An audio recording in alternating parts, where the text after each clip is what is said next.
Hello beautiful people, welcome back to another new blog. तर आज मी बनवत आहे नाश्त्यामध्ये मस्तपैकी उत्तप्पा. तर म्हटलं ह्याचा व्हिडिओ तुमच्याशी शेअर करावा. तर चला उत्तप्पा बनवायला घेऊया. काल संडे होता आणि मी इडलीचा बॅटर बनवलं होतं, इडली डोशाचं. तर त्याच्यामधलं काही बॅटर राहिलं होतं, त्याचा आता उत्तप्पा बनवतीये. काल आम्ही इडली खाल्ली मस्तपैकी. चला तर मग मी तुम्हाला रेसिपी पण सांगते, मी बॅटर कसं बनवलं होतं काल.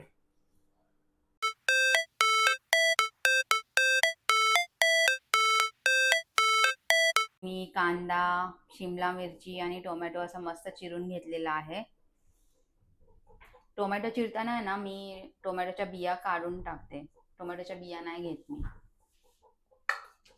आणि ही आहे आमची घरी बनवलेली चटणी.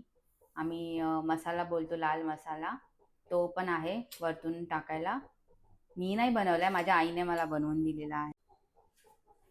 तर मी आता थोडंसं तेल टाकून घेतलं तवा गरम झाल्यावर. आणि तुम्ही पाहू शकता, हा बिडाचा तवा आहे. खूप जड असतो हा तवा. मी अमेझॉनवरून मागवला होता. तुम्हाला लिंक हवी असेल तर मी तुम्हाला डिस्क्रिप्शन बॉक्समध्ये लिंक देईल, कमेंट करा मला. तवा असा गरम झाल्यावर आपल्याला इडलीचं बॅटर सोडायचं आहे. इडलीचं बॅटर मी कसं बनवलं होतं, मी हे बघा, आता मी थोडंसं पाणी मिक्स केलं आहे याच्यामध्ये, म्हणून हे थोडंसं असं पातळ झालेलं आहे. डोसा बनवण्यासाठी मी पाणी ॲड केलं. मी 2:1 रेशो घेते. तांदूळ 2 वाटी घेतलं तर उडदाची डाळ 1 वाटी घेते. आणि पोहे पण टाकते मी 1 वाटी पोहे. मग हे 2:1चा रेशो आहे माझा इडलीच्या पिठाचा. आणि ह्याच्यामध्ये हे जे तुम्हाला दिसतं, हे रागी, मी रागी पण टाकलेला आहे ह्याच्यामध्ये. जेव्हा भिजत घालतो आपण तेव्हा मी तांदळामध्येच रागी पण टाकून ठेवते. तुम्हाला जसं प्रमाण हवं आहे तसं तुम्ही टाकू शकता.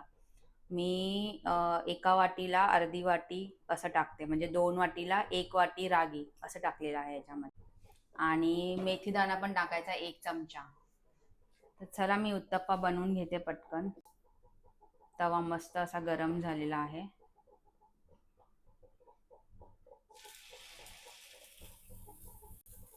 तुम्हाला हिरवी मिरची हवी असेल तर तुम्ही हिरवी मिरची पण यूज करू शकता. मी आता सध्या लाल तिखट घेतलेली आहे, म्हणून मी हिरवी मिरची नाही घेतली.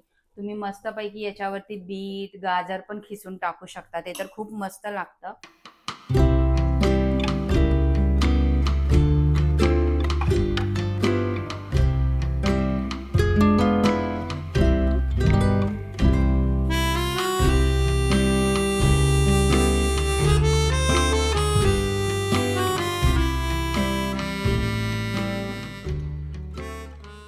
तर तुम्ही पाहू शकता, असा मस्त जाळीदार झालेला आहे हा उत्तप्पा.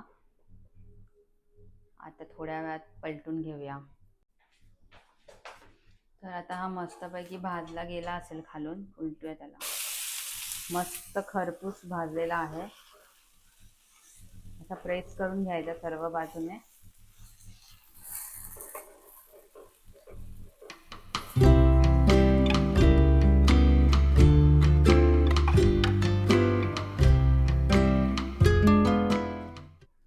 तर असा मी काढून घेतलेला आहे मस्त प्लेटमध्ये. मस्त असा उत्तप्पा गरम गरम रेडी आहे खायला.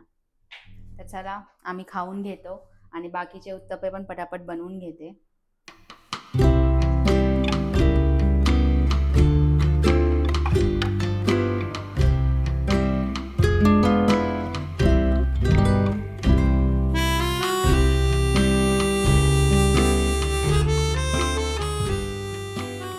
अरे हा आता लास्ट उत्तप्पा आहे. सर्व भाज्या पण संपलेल्या आहेत. आणि हा जो बिडाचा तवा आहे ह्याच्यावरती अजिबात चिटकत नाही डोसा बनवताना. इवन पेपर मसाला डोसा पण मी ट्राय केला होता काल, खूप छान होतो. तुम्ही जर नॉनस्टिकचा तवा वापरत असाल तर नॉनस्टिकचा तवा वापरताना ना गॅस कधी पण कमीच यूज करावा लागतो. तुम्ही फास्ट नाही करायचा, आता ते नॉनस्टिक यूज केलेलं चांगलंच नसतं मेन म्हणजे. त्यापेक्षा तुम्ही बिडाचा तवा वापरा. असा मस्त बिडाची कढई पण येते, फ्राय पॅन पण येतो. तुम्ही अमेझॉनवर चेक करू शकता. मी बिडाच्या तव्याची लिंक शेअर करते तुमच्याबरोबर. तर अशा प्रकारे हा मस्त असा गरम गरम हा झालेला आहे. थोडासा मी असा त्याला क्रिस्पी बनवून घेते. तर दुपारच्या लंचसाठी मी साबुदाणा भिजत ठेवलेला आहे. तर मी बनवणार आहे साबुदाण्याची खिचडी. तर भेटूया आपण तेव्हा. चला मग, बाय बाय.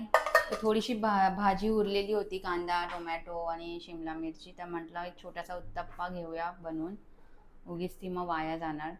मग असा एक छोटासा क्यूटचा उत्तप्पा बनवलेला आहे. नीलम, काय आपण झालं आता? स्ट्रॉबेरी कधी खायची आपण?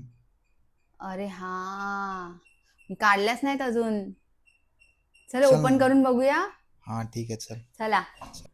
अरे लक्षातच नाही ना, स्ट्रॉबेरीज ओपन करायच्या आहेत. मी ऑफिसच्या कामामध्ये एवढी बिझी झाली की विसरूनच गेली की माझ्या फ्रेंडने स्ट्रॉबेरी दिलेल्या आहेत.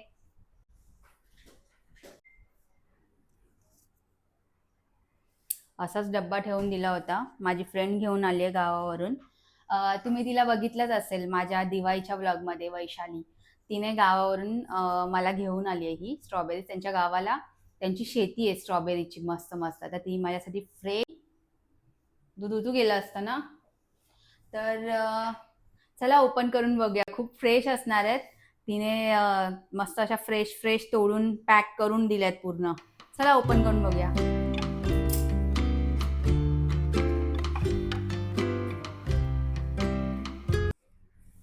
असं पूर्ण पानांमध्ये पॅक करून दिलेलं आहे, कारण त्या मस्त अशा फ्रेश राहतील ना. वाव, यम्मी, किती फ्रेश आहे. थँक्यू वैशाली. मस्त अशी फ्रेश फ्रेश. ही तर बघा किती लाल भडक आहे. चला खाऊन घेतो पटकन. वाव, ही बघा. अशा प्रकारे आता आम्ही स्ट्रॉबेरी खाणार आहोत. स्ट्रॉबेरी मिल्कशेक बनवायचा का? मस्त असं स्ट्रॉबेरी मिल्कशेक बनवते. दूध पण आहे. आणि काय असंच खाणार आहे तुम्ही? चला आधी मिठाच्या पाण्यात टाकून घेते, धुवून घेते आणि मग खाऊया आपण. ओके. हॅलो, लंच टायमिंग झालेला आहे आणि आता मी बनवायला घेतलेली आहे साबुदाण्याची खिचडी. आणि स्ट्रॉबेरी पण खाऊन झाल्या, मस्त टेस्टी होत्या. पाहू शकता तुम्ही, स्ट्रॉबेरी मी अशा मिठाच्या पाण्यात धुवून घेतल्या होत्या आणि कट करून खात होतो आम्ही. तर आता तेवढ्याच राहिलेल्या आहेत, पाहू शकता तुम्ही. चला मी साबुदाण्याची खिचडी बनवून घेते पटकन. स्ट्रॉबेरीज एवढ्या खूप छान होत्या की आम्ही संपवून सुद्धा टाकल्यात. फक्त आता एवढ्या 4-5 राहिलेल्या आहेत, त्या आता संध्याकाळी खाऊया. तर मी बटाटा कट करून घेतलेला आहे, तो आधी मी फ्राय करून घेणार.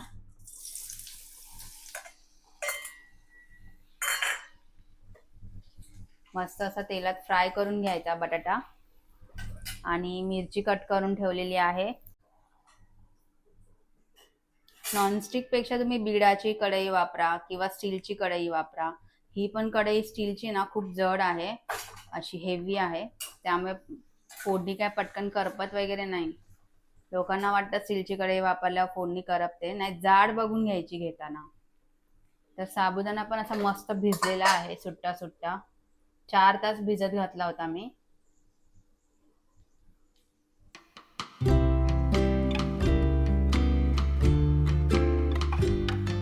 माझ्या ऑरेंजच्या प्लांटवर नाही असे फुलपाखराच्या अळ्या येऊन बसतात. म्हणजे जे फुलपाखरं बनण्यासाठी अळी घालून जाते फुलपाखरू, त्यातून नंतर हे असं मोठं होतंय आणि मग त्याचं फुलपाखरू होतं. पण खूप बसत आहेत आजकाल माझ्या ऑरेंजच्या प्लांटवरती. ऑरेंजची सगळी पानं खाऊन टाकतात. हे बघा, ही सगळी पानं दिसतात खाल्लेली, ही सगळी त्या किड्यांनीच खाल्लेली आहेत. काय करायचं आता त्याच्यावरती उपाय माहितीये का कोणाला? कसला डेंजर किडा आहे तो, दिसतोय का तुम्हाला? त्याचा फुलपाखरू बनतं नंतर. खूप पानं खातात हे लोक, मी ऑब्झर्व केलंय. असे ना खूप पानं खातात ते, दिवसाला 4 ते 5 पानं खाऊन टाकतात. एवढे खादाड आहेत. माझं ऑफिसचं काम पण सुरू आहे, मध्ये मध्ये ब्रेक घेऊन असं बनवावं लागतं जेवण.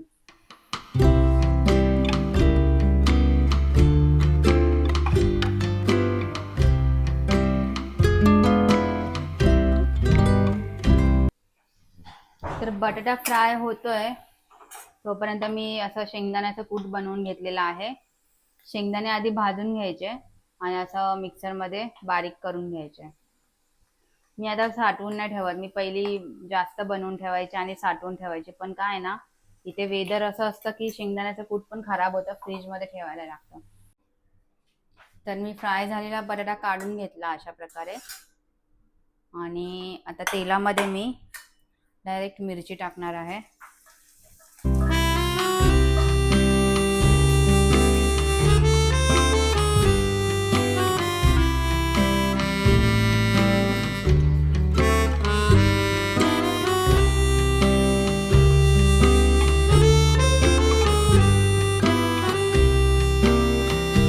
तर आता पटकन अशी पूर्ण खिचडी आणि बटाटा म्हणजे हे साबुदाणा भिजत घातलेला तो असं टाकून घेते.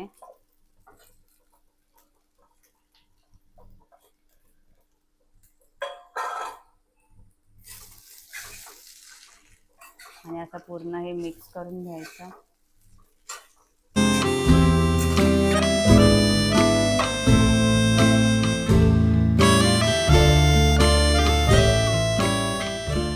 आता मीठ टाकून घेऊया.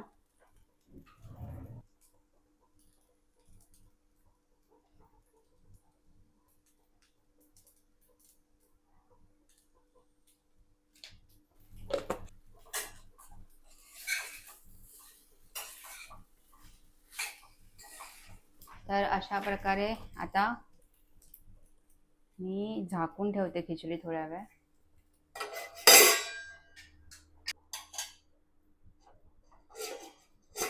थोडीशी वाफेवरती शिजून द्यायची. आईसारखी जमतच नाही मला.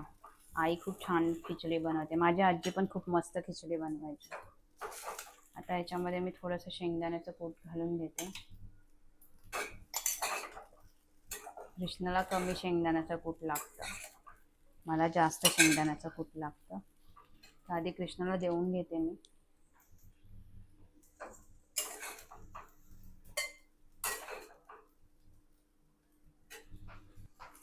मी माझ्यासाठी अजून शेंगदाण्याचं कूट घालणार आहे, मला आवडतं.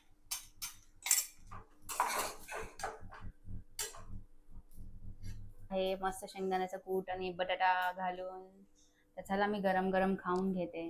तर अशा प्रकारे माझी खिचडी तयार झालेली आहे. मी मस्त गरम गरम खाऊन घेते. हा व्लॉग तुम्हाला आवडला असेल तर प्लीज लाईक करा आणि माझ्या चॅनलवर तुम्ही नवीन असाल तर प्लीज सबस्क्राईब करा.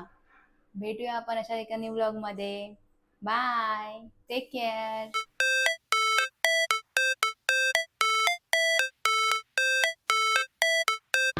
How it's supposed to feel.